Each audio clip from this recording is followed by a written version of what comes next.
सावंतवाडीत car craft तर्फे free AC checkup. Maruti Suzuki car सर्व्हिसिंगचा 20 वर्षांचा प्रदीर्घ अनुभव आता आपल्या सेवेसाठी सज्ज।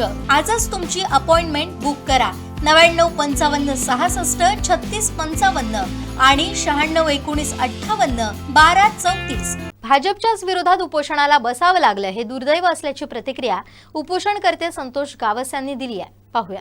या ठिकाणी गेली 40 वर्ष एक राणे साहेबांचा प्रामाणिक कार्यकर्ता म्हणून असून देखील आज आमच्याच पक्षाची सत्ता, भारतीय जनता पार्टीची सत्ता असताना मला या ठिकाणी आज उपोषणाला बसावं लागतंय।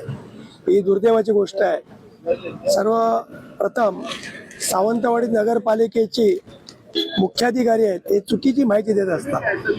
आज सिनियरिटीमध्ये असताना देखील सन्मानपूर्वक वागणूक आम्हाला त्यांच्या कॅबिनमध्ये मिळत नाही। ही दुर्दैवाची गोष्ट आहे। असा भ्रष्टाचारी अधिकारी याची तातडीने बदली व्हावी ही आमची पालकमंत्र्यांकडे विनंती आहे। त्याच संदर्भात ज्यावेळी सावंतवाडी नगरपालिकेत कॉन्ट्रॅक्टर म्हणून जे अधिकारी होते ते कॉन्ट्रॅक्ट घेऊन त्यांच्या कॉन्ट्रॅक्टामुळे बिल्डिंगचं काम चालू असताना त्यांनी सिक्युरिटी बघितली नाही। त्या संदर्भात माझ्या आईला बाजूच्या बिल्डिंगचे काम चालू असताना काठी पडून जी काच लागणार होती त्या काचीमुळे आज तिचा दुर्दैवी अंत झाला। आज गेल्या 13 ऑगस्टला तिचं वर्षश्राद्ध संपन्न झालं। परंतु सावंतवाडी नगरपालिकेचे सीओना विचारलं असता ते सांगतात की पोलीस स्टेशनला तुम्ही अर्ज केला पाहिजेत। पोलीस स्टेशनचा सावंतवाडी नगरपालिका परमिशन देते की पोलीस स्टेशन परमिशन देते हा मुख्य विषय।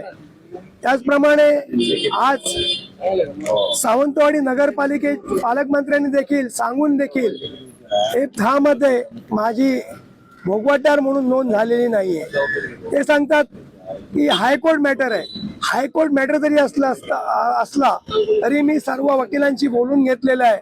नियमानुसार त्यांना नाव नोंदणी करणं हे बंधनकारक आहे। असं नियम नाहीये की इतर भोगवटदारांची नोंद कशी काय झाली हा माझा प्रश्न आहे। त्यामध्ये कोणी व्यत्यय आणू नये। पालकमंत्र्यांचा आदेश असताना देखील जर होत नसेल, मुख्याधिकारी ऐकत नसेल ही दुर्दैवाची गोष्ट आहे।